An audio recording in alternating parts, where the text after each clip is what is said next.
Hello and good day. This is the BibleBard. A bard is a storyteller who recites traditional texts associated with a particular oral tradition, and I'm here to recite and to amplify what the literature of the Bible says about who is God and who are human beings. Here's the place we're at today. Ancient texts often describe a view of humanity and divinity. They describe what is much more than they describe what should be.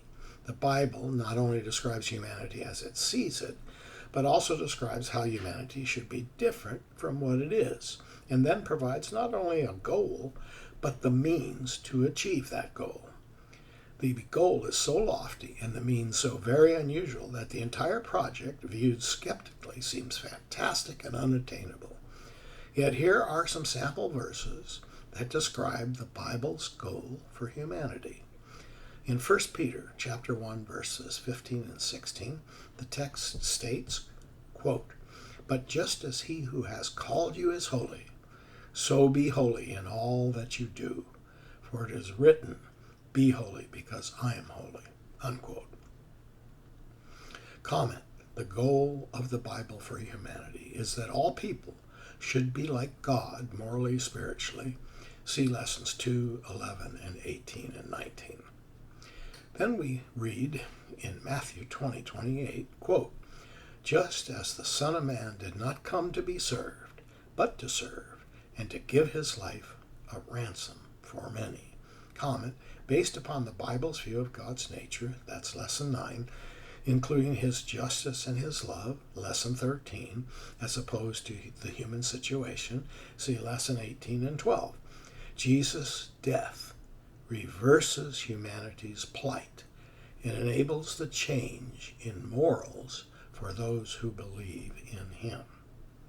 Then in John chapter 14, verse 6, the text states, Jesus answered, "I am the way, the truth, and the life." Comment: see lesson 25 and 27. But the idea that Jesus reverses the awful choice of the first Adam, lesson 17, and became a second Adam to begin a new human race that is in moral conformity to God as the primary human state, is also the essential means to facilitate this moral spiritual change in the nature of humanity. As understood by everyone in all societies, the greatest danger of human extinction comes from humanity itself. Some environmentalists have such a dark view of human evil that they suggest that humanity should be eliminated in order to save the planet Earth and every other life form on it. See the internet for a multitude of answers to this greatest danger question.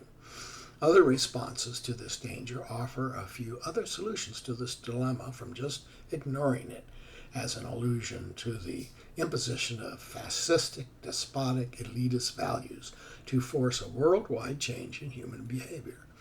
Of course, this assumes that the values held by the ruling class, if imposed, will make humanity better, not worse. Modernism gave us utopian plans that totalitarian regimes imposed in the 20th century and that were supposed to better the world. But in every case, their attempts only resulted in war, death, and incalculable human suffering. The Bible sees the entire human activity of self-improvement as an impossible task. Human beings cannot fix themselves, just as the dead cannot act out of their deadness to give themselves life.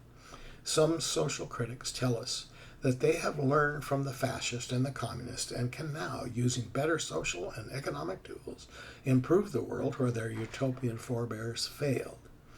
Not just the religious, but many other thinkers despair that humanity, through their leaders or any social program, can make the changes required to fix the human condition. Since the Bible's hope does not depend upon any human agency, its solution is more likely to succeed than one derived from humanity itself.